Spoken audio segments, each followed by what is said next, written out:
अस्सलाम वालेकुम। आज हम बना रहे हैं सेब का मुरब्बा, जो कि बनाना बहुत ही आसान है। बाजार से अच्छा और सस्ता मुरब्बा घर में बआसानी बनाया जा सकता है। सेब का मुरब्बा दिमागी और जिस्मानी कमजोरियों के लिए बहुत ही मुफीद है। तो चलिए सेब का मुरब्बा बनाना शुरू करते हैं। 1 टेबल स्पून नमक लिया है, इसको खुले पानी में डालकर अच्छी तरह से मिक्स कर लेंगे।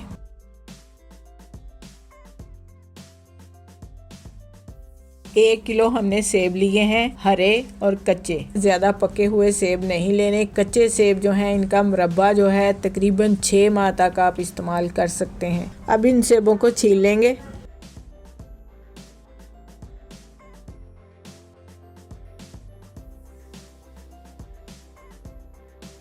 इसी तरह से तमाम सेबों को छील कर नमक वाले पानी में डालते जाएंगे ताकि सेब जो हैं काले ना हों। सारे सेबों को छीलकर हमने नमक वाले पानी में डाल दिया है। अब हमने एक कढ़ाई ले ली है, उसमें डालेंगे 2 लीटर पानी। नमक वाले पानी से सेबों को निकालकर साफ पानी में डाल लेंगे। कांटे की मदद से तमाम सेबों को अच्छी तरह से गूंद लेंगे।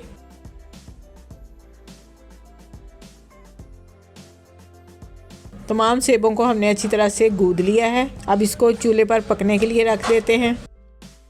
सेबों को हमने उतने टाइम तक पकाना है जब तक कि सेब गल ना जाएं। सेबों को दरमियानी आग पर पकते हुए तकरीबन 15 मिनट हो चुके हैं। तो अब एक टूथपिक की मदद से चेक कर लेते हैं कि सेब गल चुके हैं या नहीं। सेबों को चेक कर लिया है तो माशाल्लाह से सेब अच्छी तरह से गल चुके हैं। अब हम इन्हें चूल्हे से उतार लेते हैं। सेबों को निकालकर खुले बर्तन में 10 मिनट के लिए ठंडा होने के लिए रख देंगे। तब तक हम चाशनी तैयार कर लेते हैं। जिस पानी में हमने सेब बॉईल किए थे उस पानी में से थोड़ा सा पानी कम कर देंगे। तकरीबन 1 लीटर पानी जो है रहने देंगे। अब इस पानी में शामिल करेंगे 1 किलो चीनी। अब इसे चूल्हे पर रख देंगे और उस वक्त तक पकाएंगे जब तक कि चीनी सारी मेल्ट ना हो जाए। चीनी अच्छी तरह से मेल्ट हो चुकी है। अब इसमें शामिल करेंगे तकरीबन 1 इंच के 2 टुकड़े दालचीनी के और 3 टेबलस्पून सिरका। सिरके की जगह आप लेमन का जूस भी इस्तेमाल कर सकते हैं। इस पानी को उबाल आने तक पकाएंगे।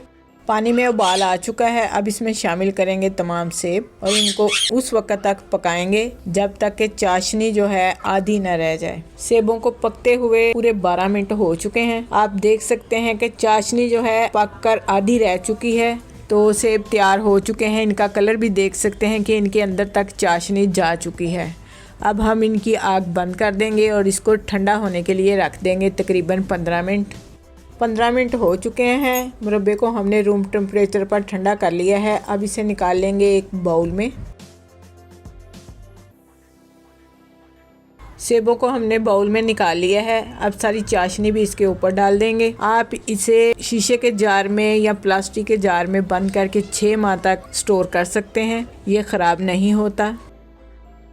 लीजिए, बहुत ही मज़ेदार सा सेब का मुरब्बा तैयार है। अगर आपको हमारी ये रेसिपी अच्छी लगे तो इसे लाइक करें, शेयर करें। जो हमारे चैनल पर नए हैं वो हमें सब्सक्राइब ज़रूर करें। अपना बहुत सा ख्याल रखें, हमें दुआओं में याद रखें। अल्लाह हाफिज़।